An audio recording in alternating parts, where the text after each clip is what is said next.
এই ধৰণে হৰিধ্বনি দি বনালে এই উত্তৰমুৱা হৰিধ্বনি দিব কিন্তু যেতিয়া গায়ন বাণিজ্য পৰিৱেশন কৰাৰ ভিতৰতে ঘিন ধিন ধিন ধিন চাৰিটা কওঁ আমি এই মুৱা হৈ গায়ন বাণিজ্য পৰিৱেশন কৰিব লাগে তাৰপৰা দেখোঁ গায়ন বায়ন পৰিৱেশন কৰিলে আৰু গুৰুঘাটৰ ইতিমধ্যে গুৰুঘাট সকলো বজাইছে গুৰুঘাট এতিয়ালৈকে এক কৰিব পৰা নাই কিমান দুখ হৈছে চব আৰু গুৰুঘাট এতিয়ালৈকে কেই মাত্ৰাত নিবন্ধ হৈছে কোনো ক'ব পৰা নাই মই এইটোৱে চিন্তা কৰিছোঁ গুৰুঘাট ভাগ এটা নিৰ্দিষ্ট মাত্ৰাত মানে সংগীতৰ মাত্ৰা আমি নিবন্ধ কৰিব লাগে তাৰপিছত আহিলে সূত্ৰ এইবিলাক আজিকালি দেখিছোঁ আমি এই মঞ্চত নৃত্য সত্ৰীয়া নৃত্য পৰিৱেশন কৰাটো সূত্ৰসকলে মানে নমস্কাৰ দিহে সূত্ৰটো ওলায় হয়নে কিন্তু আমি পৰম্পৰা হিচাপে চাবলৈ গ'লে কি আছিলে আমি পহিলাতে শিকোঁতে বা আমাৰ যিসকল গুৰুৱে শিকাইছিলে সূত্ৰ অগ্নিগড় তলৰ পৰাই নাচি নাচি আহে হয়নে বাৰু আমাৰ সূত্ৰটো ইয়াৰ পৰা ওলালে আৰু সূত্ৰটো আহি ডাইৰেক্ট মঞ্চলৈহে গৈছে দেখিছেনে বৌ এনেকৈতো সূত্ৰ ওলা ক'তো দেখা নাই আমি আগতে সূত্ৰ নাচোঁতে ইয়াৰ পৰাই নাচখন ধৰিব লাগিবহি হৰিধ্বনি দিলে উঠিলে নমস্কাৰ দি উঠিলে তাক ধেই চাৰিবাৰ দিব লাগে চাৰিবাৰ এয়া কি দিছোঁ খিটি তাক ধেই দাওঁ হাতখন এনেকৈ কৰি দি দিয়ে হাতখন সেনেকৈ কৰি দিব নালাগে নহয় সেনেকৈ কিন্তু খুব লাহি পাহিকৈ এই হৃদয়ৰ পদ্মপা ক'ত দিব লাগে ভগৱানক দিব লাগে সেইপা যদি ভগৱান লহ এনেকৈ কৰিলে কি হ'ব চাওকচোন আমি সূত্ৰ নাচিছোঁৱে কিন্তু আমি তাক বস্তু খুব বিশ্লেষণ কৰিব জনা তাৰপৰা সূত্ৰ নাচিলোঁ গ'লোঁ সূত্ৰ নাচখন কয় এখন উদ্ধত্ত নাচ ই পুৰুষো নহয় কেতিয়াবা প্ৰকৃতিও নহয় অনুযায়ী কেতিয়াবা ঠা ঢেৰ দাওঁ তেতিয়া তাণ্ডৱ হ'ব ঠা বাজনাখনে আমাক দাবী কৰিছে বাজনাখনে নাচটো তাণ্ডৱ হ'ব আৰু এতিয়া কিছুমান লাস্য হ'ব খিং তাক ধুনীয়াকৈ দিছোঁ এতিয়া মই লাস্যত দিছোঁ আমাক বাজনাখনে দাবী কৰিব নাচটো কেনেকুৱা ধৰণে দিব লাগিব তাৰ পৰা দেখিলোঁ নাটকখন আদৰণি জনাওঁতে আমি আনোতে নাটকখন আনোতে সূত্ৰটো নাচি ভাগৱতখন আনোতে কেতিয়াও মানুহে নাচি নাহে খুব আধ্যাত্মিকতা ভক্তিভাৱে আহিবলৈ যদি আমি সূত্ৰই নাচোঁ ধেই জিত ধেই তাক ধেই তাক তাওঁ খিটি তাক এনেকৈ সূত্ৰ যি নাটকখন আনে কি হ'ব নহয় নে বাৰু খুব সাত্বিকতা এটা SMS দিব লাগিব আমি সেইখন ভাগত আনিছোঁ বুলি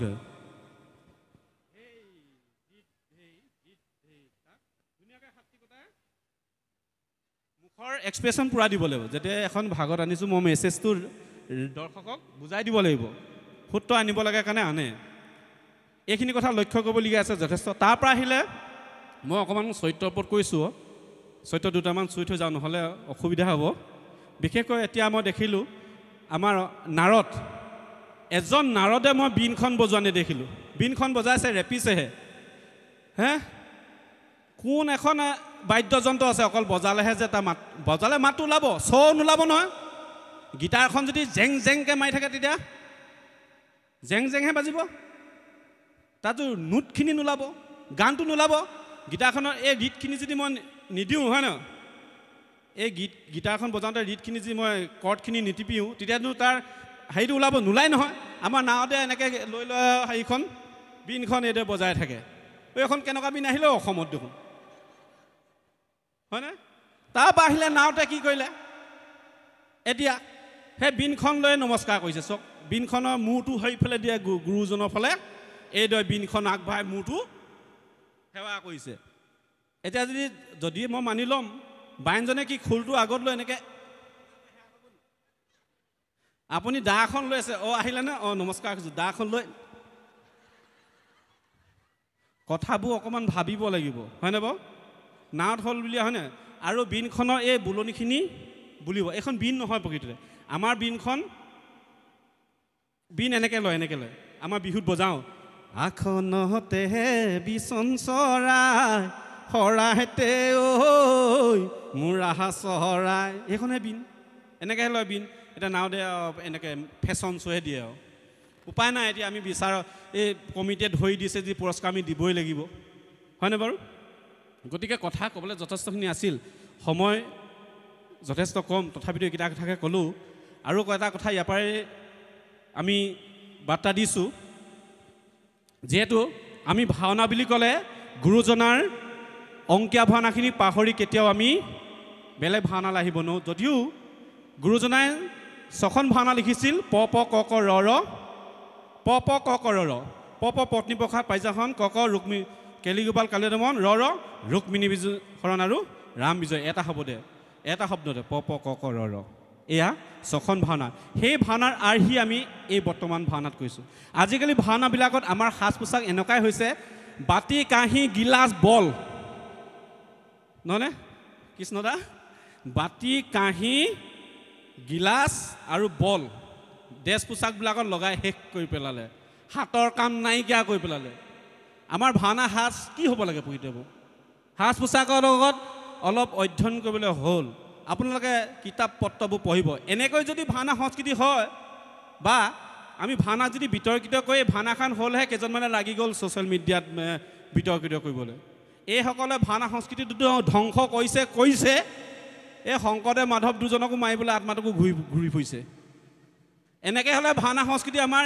উজনি অসমতে বোকাখাটৰ পৰা ইফালে পাৰ নহ'ব আমি গুৰুজনাক যদি বিশ্বদৰবাৰত প্ৰতিষ্ঠা কৰিব যাওঁ ভাওনা সংস্কৃতি বা আমাৰ সংস্কৃতি গুৰুজনাক এনেকৈ হ'লে সংস্কৃতি আমাৰ বোকাখাটৰ পৰা বাহিৰলৈ পাৰ নহ'ব আমাৰ এই উজনি অসমতে থাকিব হয়নে বাৰু গতিকে আমি কিছুমান কথা চিন্তা কৰিবলগীয়া হ'ল আৰু এটা কথা কৈছোঁ এই যিটো কথা ক'ম বুলি ভাবিছোঁ এতিয়া আমাৰ মাতৃভাষা ভাওনাৰ আমাৰ যি অসমত প্ৰভাৱ পেলায় এয়া আমাৰ বিশেষকৈ মাজুলী মানে আউনীআটী সত্ৰ তাৰ ধাৰাতে আমাৰ প্ৰভাৱ পৰিলে আৰু এই প্ৰতিযোগিতামুখী কৰিলে প্ৰথম হৈছে আমাৰ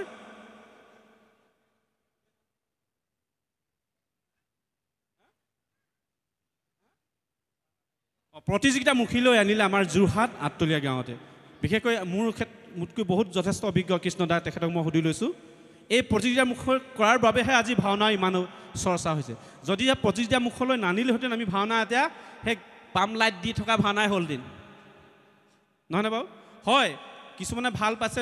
বেয়া পাইছে কোনোবাই বিতৰ্কিত কৰিছে যদি প্ৰতিযোগিতামুখলৈ অহাৰ কাৰণে আমাৰ মঞ্চ পাইছে মঞ্চ পোৱাৰ কাৰণে আমাৰ ল'ৰা ছোৱালীবোৰে পৰিৱেশন কৰিবলৈ সুবিধা পাইছে সেইকাৰণে ভাওনাটো আজি ইমান এটাৰ ওপৰত গৈ ভাওনাত অভিনয় কৰিবলৈ যথেষ্ট কঠিন হয়নে বাৰু ভাওনা মঞ্চটো চাৰিওফালে খোলা কোনোফালে অভিনয় কৰিব পমতাই ক'ত ক'ব এইফালে গ'লেও দিগদাৰ তাৰ কোনে ক'ব পমতা নাই এইফালে গ'লেও দিগদাৰ পমতা নাই চাৰিওফালে দৰ্শক আছে হয়নে বাৰু কিন্তু টকিত টকটকাই তাত থিয় হ'লে হয় ভাওনাতহে আচল বোলে ভেলুৱেশ্যনটো ওলায় বুলি কয় আমাৰ ককা এজনে কৈছিলে গাঁও টকিত টকটকাই দিলে হ'ল টকিখন কিনো আৰু তাত পৰ্দাত লগাই দিলে এইফালে পোহৰ তাত দিলে আৰু টকটকাই দিলে হ'লে আৰু থিয়েটাৰত একো নাই আৰ কাপোৰ গ'লেও এই কোলা কাপোৰখিনি থাকে নহয় পাছত পমতাজন থাকিবই ডাইলগ কৰি দিব নহয় হয় নহয় বাৰু কিন্তু এটা ভাওনাত প্ৰকৃতি ভাওনা অভিনয় কৰাটো যথেষ্ট কঠিন এই আউনীআটীয়ে যেতিয়া ভাওনাৰ আমাৰ যি প্ৰভাৱ পেলালে তাৰ বাবে আমি তেখেতৰ প্ৰভু ঈশ্বৰৰ লগতে সত্ৰখনলৈ আমি ধন্যবাদ জ্ঞাপন কৰিছোঁ তাত এটি বৰ সুন্দৰ আলোচনা চক্ৰ হৈছিল এই বছৰ তাত আলোচনা চক্ৰ এখন হৈছিল বৰ সুন্দৰ আমি সেই আলোচনা চক্ৰলৈ যাব নোৱাৰিলোঁ যদিও আমাৰ 4জন বিচাৰক বা 5জন বিচাৰক আছিলোঁ আমি ইয়াৰ পৰাই সেই আলোচনা চক্ৰলৈ যাব নোৱাৰিলোঁ যদিও আমি ইয়াৰ পৰাই এটা মতামতহে প্ৰকাশ কৰিছোঁ যিহেতু